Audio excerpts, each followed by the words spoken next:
Vu les propriétés qu'on a vues sur les isométries vectorielles et les propriétés assez analogues sur les matrices orthogonales, on va commencer à se poser la question du lien entre les isométries vectorielles et les matrices orthogonales. La première chose qu'on va voir, c'est qu'une matrice orthogonale, c'est la matrice d'une isométrie vectorielle.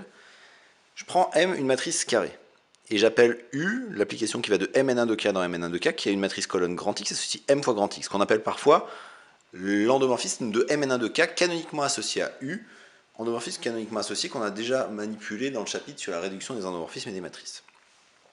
Je munis Mn1 de K du produit scalaire qui a deux matrices colonnes associées X transposé Y, qui est donc un scalaire, une matrice 1,1 donc, que j'identifie au scalaire.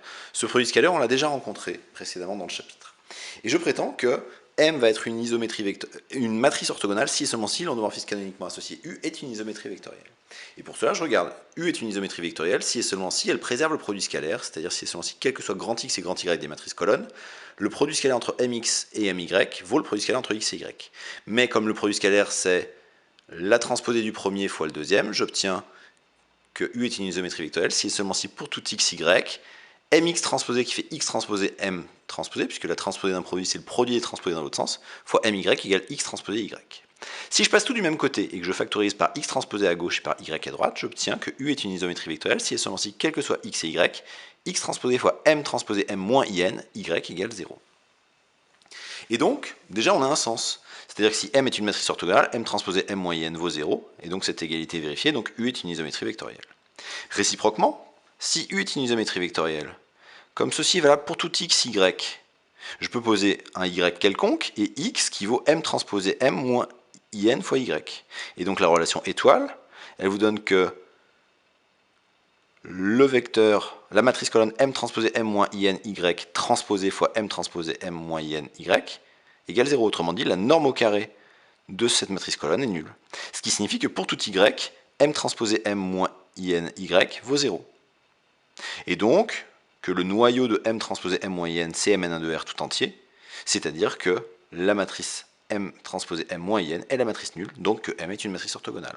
Donc j'ai démontré que M, j'ai écrit une bêtise là, que M est une matrice orthogonale si et seulement si U est une isométrie vectorielle de Mn1 de R.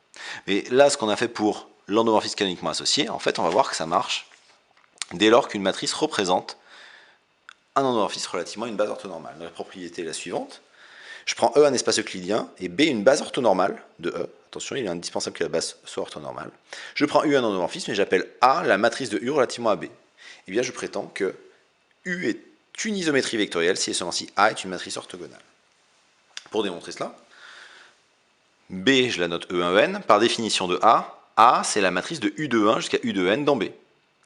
Mais la proposition qu'on a vue juste avant, c'était que une matrice est orthogonale si et seulement si elle peut être interprétée comme une matrice de changement de base entre bases orthonormales. Donc, A est une matrice orthogonale si et seulement si U de 1 jusqu'à U de N est une base orthonormale de E. Mais, par caractérisation des isométries par l'effet sur les bases orthonormales, comme E1En est une base orthonormale, U de 1, U de N est une base orthonormale de E si et seulement si U est une isométrie vectorielle. Donc j'ai bien montré que A est une matrice orthogonale si et seulement si U est une isométrie vectorielle. Attention, cette traduction, j'insiste bien sur le fait que U est une isométrie vectorielle si et seulement si sa matrice dans une base est une matrice orthogonale, nécessite de se placer dans une base orthonormale de E, sinon évidemment le résultat devient faux.